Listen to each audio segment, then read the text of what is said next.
So this is just a quick video to show one of our latest projects we're on with. It's a p38 Range Rover 1996. So it had a serious backfire when the engine was under load. It's a 4 litre V8. So I've got the engine in bits. Trying to hold this camera steady.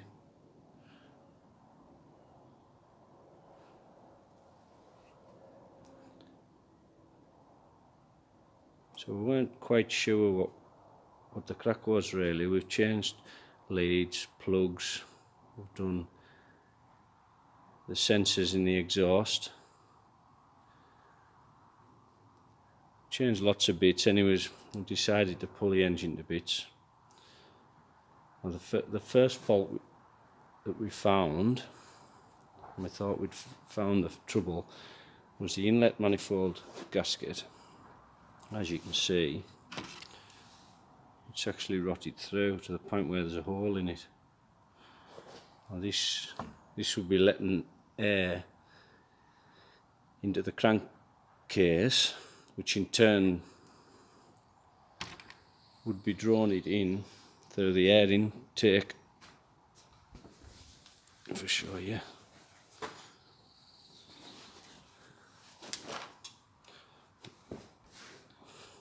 So this is like the plenum chamber where the air goes into the engine, and there's a breather on here. So we were thinking that's drawn air, so it's getting more air than the engine thinks it's getting. It's upsetting its fueling. Anyways, that wouldn't be helping the running of the engine anyways. But anyways, when we dug a bit deep, we think we found the real problem. So this is the cam.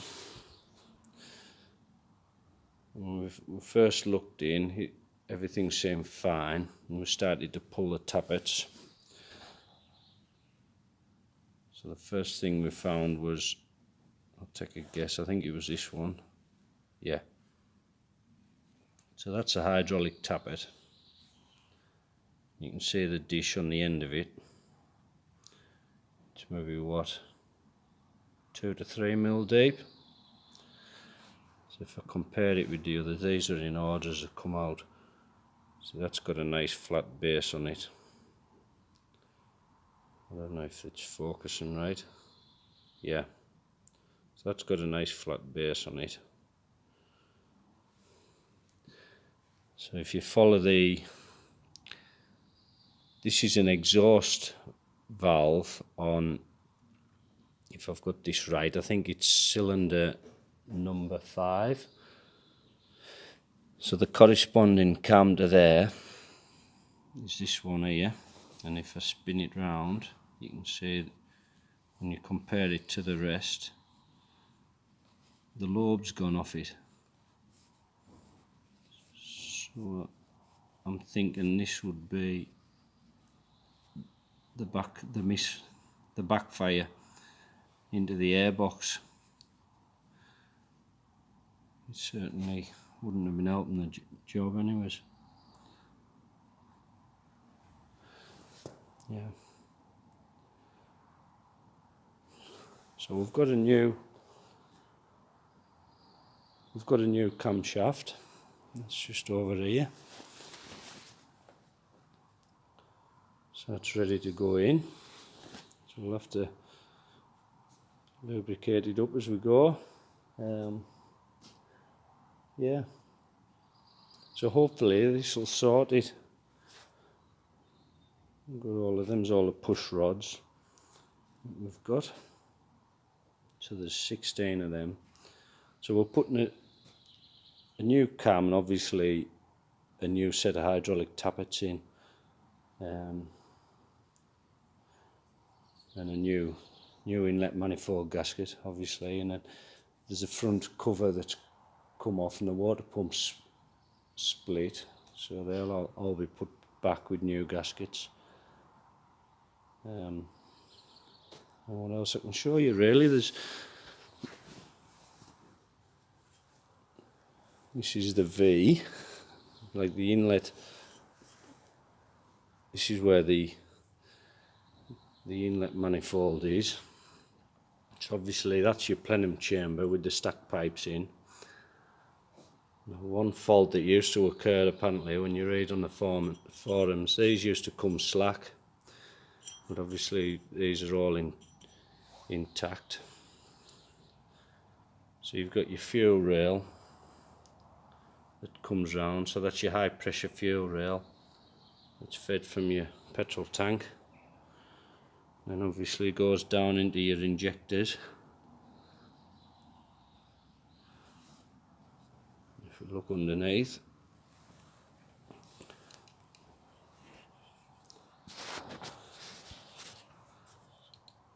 so that's where your air and fuel mix goes in. I don't know if you can see up into where the injector feeds in.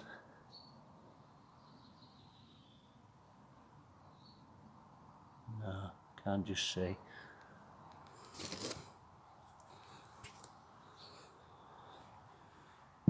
Yeah. Also, quite a few of these bolts will slack when we come to it. Now, I've made some inquiries, and apparently that was a thing with the P38 engine. They used to work slack in time.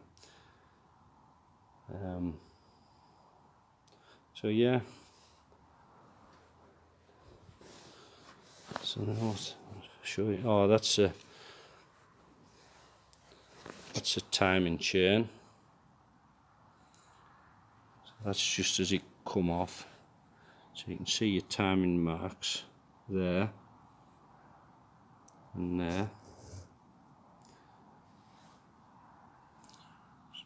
So I think that sprocket's got 20 teeth, and that's got 40. So that obviously goes round twice to every one of the big one. So when it goes back on, you set them timing marks to line up. So if you see there and there, and then just to the right hand side you can see the groove for the key. So if we have a look on the engine,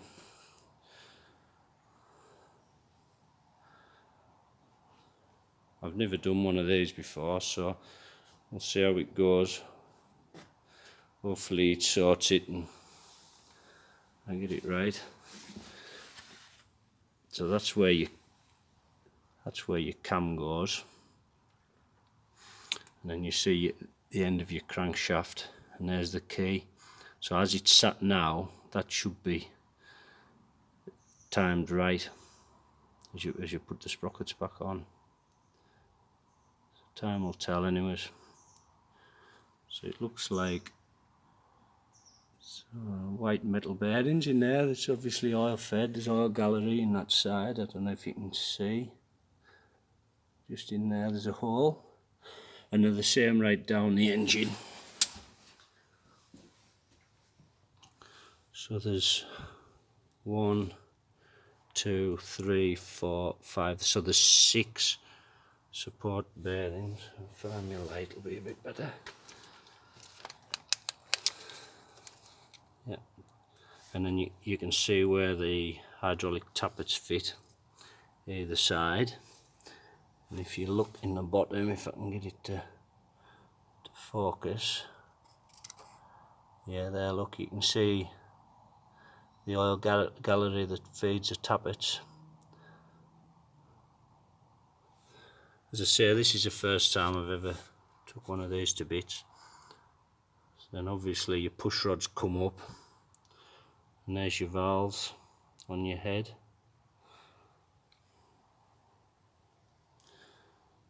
So yeah, it's a bit of work to get all this back together, if I can remember how it goes. And obviously we've got the sump off. I don't know if we'll be able to see.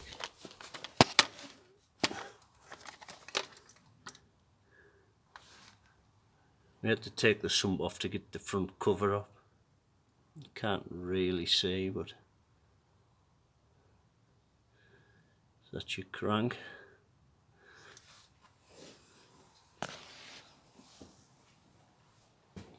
So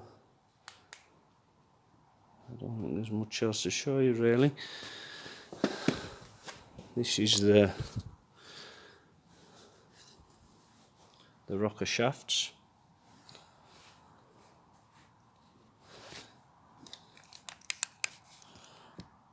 So we've got, well, I've labelled them up as driver's side and passenger side, so I know where they go. So that all seems fine, the springs are intact. All the pins are in place. So then we'll obviously go in, and then them's your oil feed. Well, I don't know what to class them as, what they're called.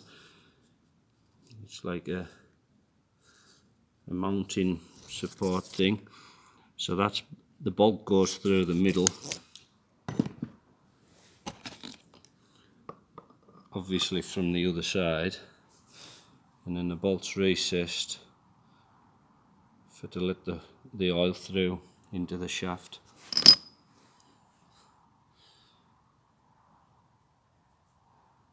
So yeah, so I'll try and take another video when we've got it back together, or part way through if I remember. So that's it really.